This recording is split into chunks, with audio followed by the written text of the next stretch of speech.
छत्रपती शिवाजी महाराज, महात्मा ज्योतिबा फुले, सावित्रीबाई फुले, भारतीय घटनेचे शिल्पकार भारतरत्न डॉक्टर बाबासाहेब आंबेडकर, लोकशाही अण्णाभाऊ साठे, लहुजी वस्ताद, अहिल्यादेवी होळकर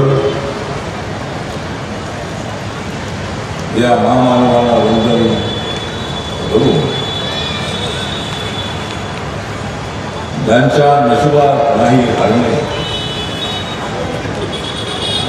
ज्यांच्या नशिबात नाही हारणे, त्यांचं नाव आहे श्रीरंगप्पा वाळणे.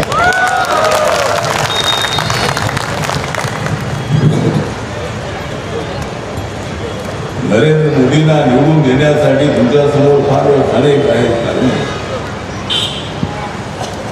नरेंद्र मोदींना निवडून देण्यासाठी तुमच्यासमोर अनेक आहेत कारणे. काय निवडून येणार नाही? आप्पावर नाही.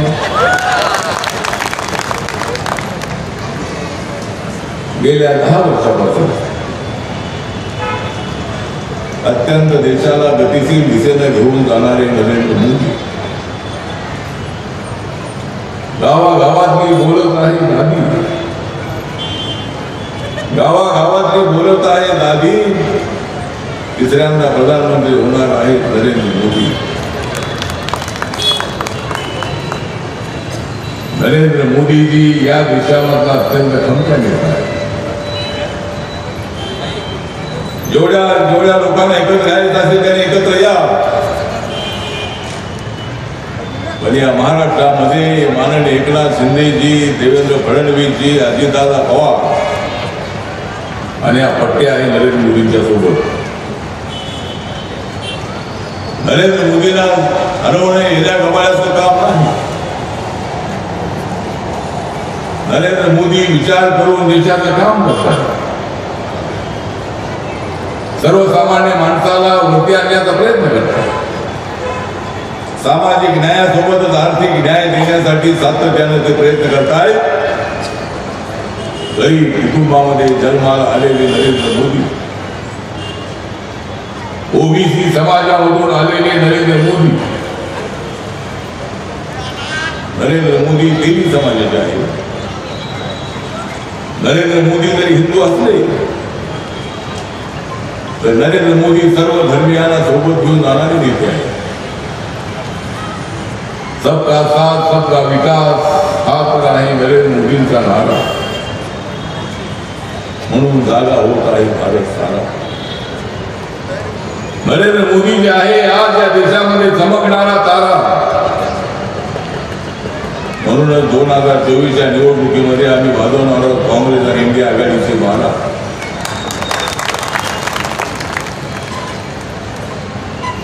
या ठिकाणी आम्ही सर्वजण, माझा पक्ष छोटा पक्ष आहे. गेल्या 8 वर्षापासून मी त्यांच्या मंत्रिमंडळामध्ये आहे आणि जोपर्यंत नरेंद्र मोदी आहे तोपर्यंत मी आहे. माझ्या पक्षाचे किती खासदार आहेत त्यापेक्षाही मी किती प्रामाणिक आहे इकडे नरेंद्र मोदींचं लक्ष आहे. माझा पक्ष सर्व देशाच्या सर्व राज्यामध्ये आहे. अंदमान निकोबार मध्ये सुद्धा माझ्या पक्षाची स्थापना झालेली आहे. लक्षद्वीप मध्ये लवकरच माझ्या पक्षाची स्थापना होणार आहे.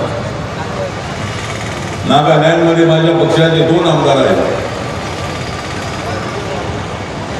आसाम असेल, त्रिपुरा असेल, अरुणाचल प्रदेश असेल, सिक्कीम असेल, मिझोराम असेल, मणिपूर असेल.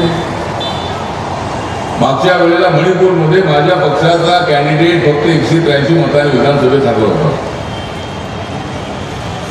पूर्वीचा रिपब्लिकन पक्ष त्या ठिकाणी नव्हता नॉर्थ ईस्ट मध्ये. पण आज सर्व राज्यामध्ये रिपब्लिकन पक्षाचा निळा झेंडा फडकतो आहे. जसा पिंपरी चिंचवडमध्ये जेबींचा नारा आहे त्याप्रमाणे सगळ्या नॉर्थ ईस्ट मध्ये ते लोक अनेक जातीचे लोक आहेत. ब्राह्मण आहेत, आदिवासी आहेत, दलित आहेत, त्या ठिकाणी जय भीमचा नारा आजही त्या ठिकाणी बोलतो आणि निळा झेंडा त्या ठिकाणी फडकतो. एक तर मला अनेक लोक प्रश्न विचारतात की तुम्हाला तिकीट मिळालं नाही. माझी राज्यसभा 2026 पर्यंत आहे. नंतर मला राज्यसभा मिळणार याची मला कल्पना आहे. एखादी जागा मिळावायची अपेक्षा होती पण जागा मिळाली. तरी सुद्धा मी आणि माझा पक्ष प्रामाणिक कार्यकर्त्यांची खूप आहे. मी सांगेल तो निर्णय आणि कार्यकर्ता सांगतील तो निर्णय. आमच्या पक्षामध्ये डेमोक्रेसी आहे. प्रत्येक गोष्ट विचार करून आम्ही करत असतो. आणि माझ्या पाठीमागं कार्यकर्त्यांचं मोहोळ आहे. माझ्या पाठीमागं कार्यकर्ते गोरगरीब त्यांना काही मिळू नाही. पण ते म्हणतात आठवले साहब तुम आगे बढ़ो हम तुम्हारे साथ हैं. आणि मग मला प्रेरणा मिळते, मला शक्ती मिळते. झोपडीतला माणूस माझ्या पाठीत उभा आहे. त्यानंतरच्या काळामध्ये मराठवाडा विद्यापीठाला बाबासाहेब आंबेडकरांचं नाव मिळवण्यासाठी वन भटकलो आम्ही सर्वजण. पण शेवटी मराठवाडा विद्यापीठाला बाबासाहेबांचं नाव मिळालं. मिळत कसं नाही, मिळालंच पाहिजे. देत कसे नाही, दिलंच पाहिजे. 17 वर्ष संघर्षांचा चालू होता. शेवटी मिळालं नाव. शरद पवार साहेब मुख्यमंत्री असताना मराठवाडा विद्यापीठाला बाबासाहेबांचं नाव मिळालं. बाबासाहेब आंबेडकर या देशाचे घटनाकार. घटना लिहिण्यामध्ये सगळ्यांचा वाटा आहे. सर्वात जास्त वाटा जर कुणाचा असेल तर त्या नेत्याचं नाव आहे डॉक्टर बाबासाहेब आंबेडकर. रात्र जाऊन 26 अलीपूर या ठिकाणी दिल्लीमध्ये बाबासाहेब आंबेडकर संविधान लिहित होते. स्वतःच्या कल्पनेवर लक्ष नव्हतं. त्यांचं लक्ष होतं देशाच्या ऐक्याकडे. त्यांचं लक्ष होतं भारत मजबूत करण्याकडे. अनेक धर्माचा देश, 7-8 धर्माचे लोक इथे राहतात. 6,000 पेक्षा जास्त जातींचा देश, 18-20 भाषांचा देश. या देशाला एकत्र बांधणं फार अवघड होतं. पण बाबासाहेब आंबेडकरांनी असं बांधलेलं आहे. अशा धाग्याने बांधलेला आहे की तो धागा कधी तुटू शकत नाही. जो त्या धाग्याला तोडण्याचा प्रयत्न करेल तो कुठेही पण देश आता अजिबात फुटणार नाही. आमचं ऐक्य अबाधित राहणार आहे. देशाचं ऐक्य अबाधित ठेवण्यासाठी नरेंद्र मोदीजी काम करतायत. विकासासाठी काम करतायत. देशाला उभं आणण्यासाठी काम करतायत. हे त्या लोकांना ओळख नाही आहे. सगळे 28 पक्षाचे लोक एकत्र आलेले आहेत नरेंद्र मोदींना हरवण्यासाठी. त्यांना वाटतंय की नरेंद्र मोदींना जर आता हरवलं नाही तर कोणा लवकर हरवणं शक्य नाही. पण आताच हरवणं तर अवघड आहे. मोदींना हरवणं सोपं काम नाही. मोदींच्या पाठीमागे महिलांची ताकद आहे. या महिलांना 1/3 आरक्षण 181 जागा लोकसभेमध्ये देण्याचा निर्णय आता झाला. बाबासाहेब आंबेडकर लॉ मिनिस्टर असताना महिलांसाठी हिंदू कोड बिल त्यांनी पार्लमेंटमध्ये आणलं होतं. पण त्यावेळेच्या खासदारांनी त्याला विरोध केला की हिंदू कोड बिल पास झालं नाही. मग बाबासाहेब आंबेडकरांनी कायदे मंत्री पदाचा राजीनामा दिला होता. आज नरेंद्र मोदीजींनी सगळ्या महिलांचा विचार केला आणि महिलांना लोकसभेमध्ये विधानसभेमध्ये 1% आरक्षण देण्याचा निर्णय एकमताने झाला. सगळ्या पक्षांनी पाठिंबा दिला. काँग्रेसचं सगळ्या पक्षांनी पाठिंबा दिला. त्यांचा आभार मानतो मी. कारण महिला आरक्षणाला यावेळेला विरोध केला असता तर सगळ्या महिला विरोधामध्ये गेल्या असत्या. त्यांच्या दिला पाठिंबा दिला. एकमताने दिला. आभार झालेला. आर्थिकदृष्ट्या मागासलेला जो समाज आहे, समाज नाही परंतु जे कुटुंब आहे, SC, ST, OBC आरक्षण मिळतंय पण जनरल कॅटेगरी मधल्या लोकांना आरक्षण मिळत नव्हतं. मी अनेक वेळेला सांगत होतो SC, ST, OBC आरक्षणाला धक्का न लावता सवर्ण समाजामधल्या आर्थिकदृष्ट्या मागासलेल्यानं आरक्षण द्या. संसदेमध्ये अनेक वेळेला ही भूमिका मांडली होती. माननीय नरेंद्र मोदींना 2-3 वेळेला भेटून मी त्याच्याकडे मागणी केली होती आणि माझ्या सोशल जस्टिस मंत्रालयाचा तो निर्णय आहे की इकॉनॉमिकल विकर सेक्शन EWS 10% आरक्षण हे देण्यात आलेलं आहे आणि त्याच्यामध्ये हिंदू असेल, मुस्लिम असेल, ख्रिश्चन असेल, ब्राह्मण असेल, मराठा असेल, जी जात SC/ST OBC मध्ये येत नाही त्या सर्वांना आरक्षण देण्याचा निर्णय घेण्यात आलेला आहे. ते आरक्षण मुस्लिमांना सुद्धा लागू आहे. आम्ही मुस्लिमांच्या विरोधामध्ये नाही. नरेंद्र मोदीचं म्हणणं हे आहे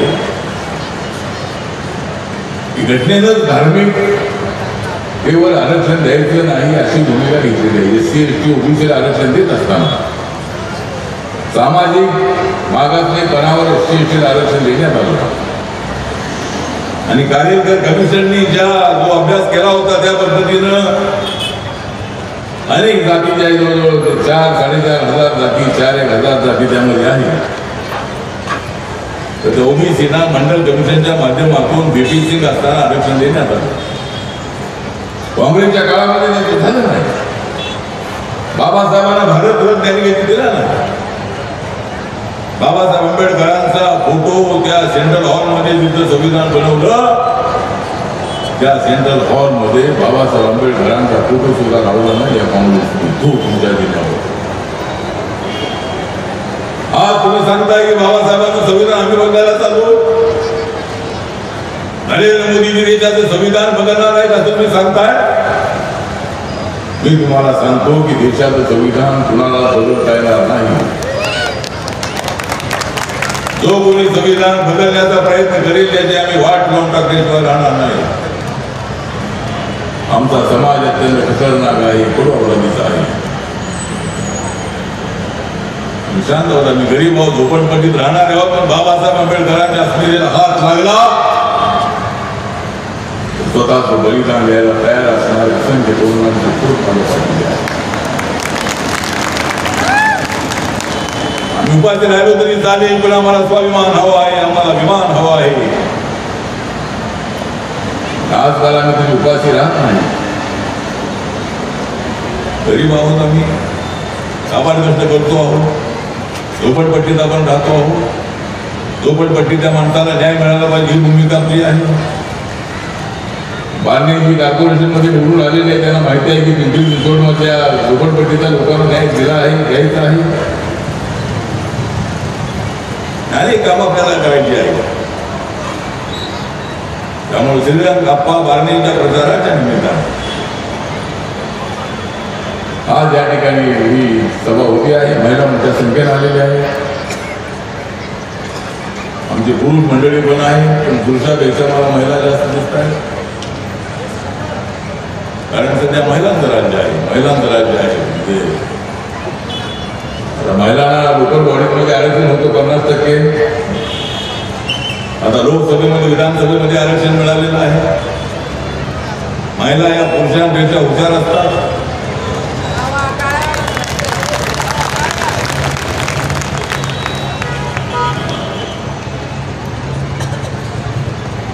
महिला ज्या आहेत त्या महिला अत्यंत ऍक्टिव्ह असतात. गावात कष्ट करण्याचं त्यांच्याकडे फार मोठं मुद्दे असतं. स्वतःच्या घरचा स्वयंपाक करायचा, मुलांना सांभाळायचं, नवऱ्याला सांभाळायचं. मुलांना सांभाळणं सोपं आहे, पण नवऱ्याला सांभाळणं फार अवघड आहे. आणि नवरा रात्रीचा कार्यक्रम करणारा असला तर फार अवघड आहे.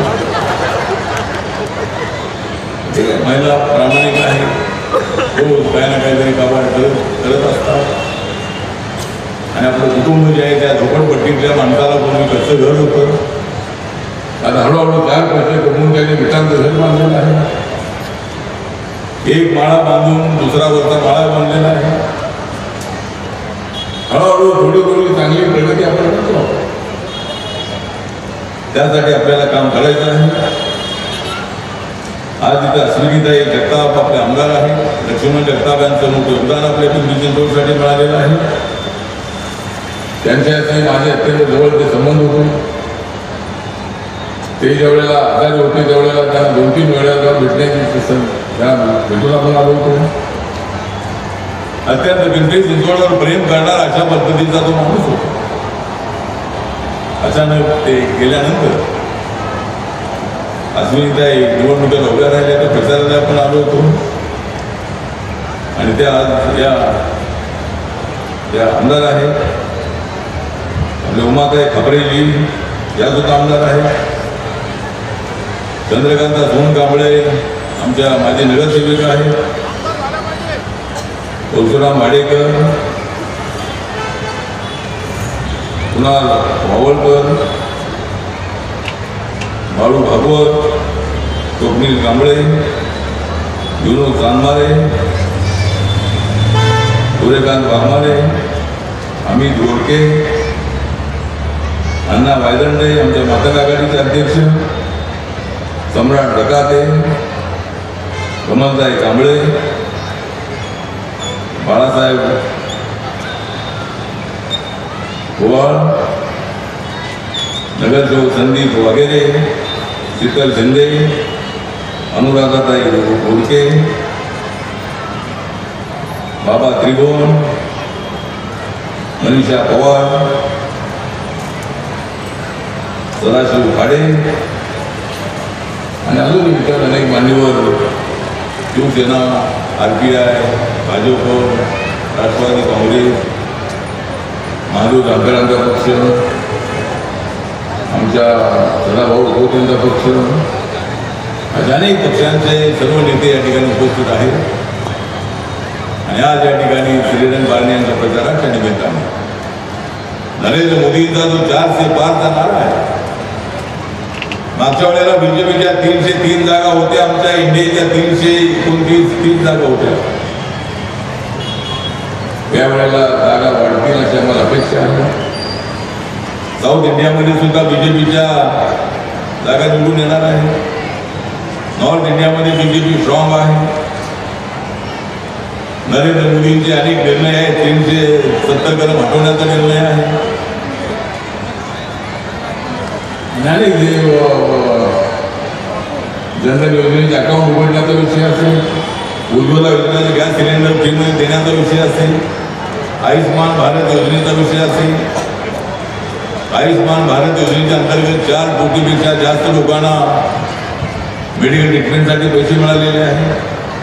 4 कोटी लोकांना पक्की घरं शौचालयासह मिळालेली आहे. पुढच्या 5 वर्षामध्ये 3 कोटी घरं बांधण्याचा आमचा निर्णय आहे.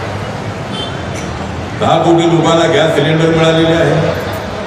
51 कोटी लोकांना आतापर्यंत त्यांचे जनधन योजनेचे अकाउंट उघडण्यात आलेले आहे. 46 कोटी लोकांना जवळजवळ मुद्रा योजनेचं ऋण मिळालेलं आहे. अशा अनेक लोकांना न्याय देण्याचं काम आम्ही करतो आहोत. माझ्या मंत्रालयाची व्हेंचर कॅपिटल फंड नावाची स्कीम आहे. 15 कोटीपर्यंत आम्ही पैसे देतो. ओव्हरसीज स्कॉलरशिप आहे.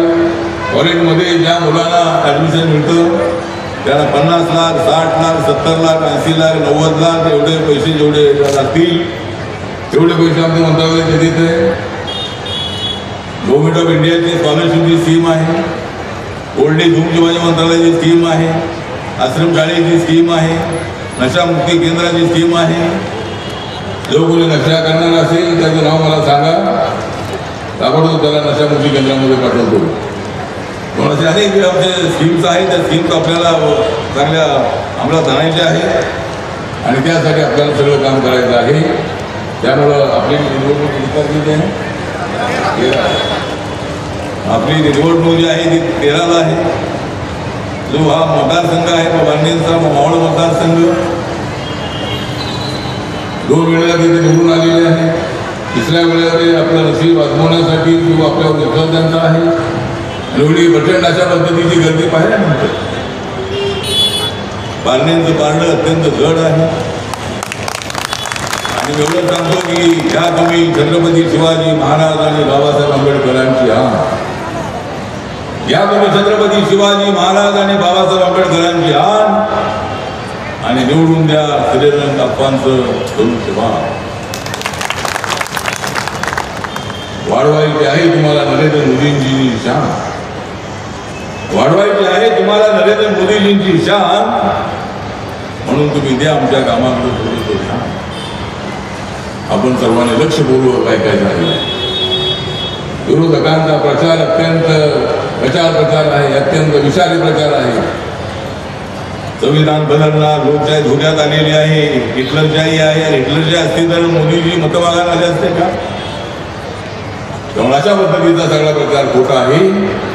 म्हणून या ठिकाणी आपण सगळे मोठ्या संख्येने आलेले आहात. आणि श्रीरंग अप्पांच्या बद्दल माझं मत अत्यंत चांगलं आहे. अत्यंत साधा माणूस आहे, साधा भोळा माणूस आहे. जरी असला तो साधा भोळा, श्रीरंग अप्पा माणूस आहे साधा भोळा, म्हणून त्यांच्या पोटामध्ये उठतो आहे भोळा. त्यामुळं हा साधा भोळा माणूस आहे, चांगला माणूस आहे. आणि धनुष्यबाण घेऊन तो आता उभा असल्यामुळं आम्ही सगळे त्यांच्यासोबत आहोत. त्यामुळे तुम्हाला निवडून येण्याची अजिबात अडचण नाही. माझा पक्ष रिपब्लिकन पक्ष, माझे कार्यकर्ते, महिला कार्यकर्ता, युवक कार्यकर्ते, मेन कमिटीचे कार्यकर्ते सगळे आपल्या पाठीत दाखवून उभे राहणार आहेत. आणि त्यामुळे तुम्हाला चिंता अजिबात नाही. तुमचं धनुष्यबाण तिसऱ्यांदा लोकसभेमध्ये आल्याशिवाय राहणार नाही असा विश्वास या प्रसंगी व्यक्त करतो. आणि आपण सगळे मोठ्या संख्येने या ठिकाणी आलात त्याबद्दल आपल्याला धन्यवाद करून माझे 2 शब्द संपवतो. जय भीम, जय भारत, जय महाराष्ट्र.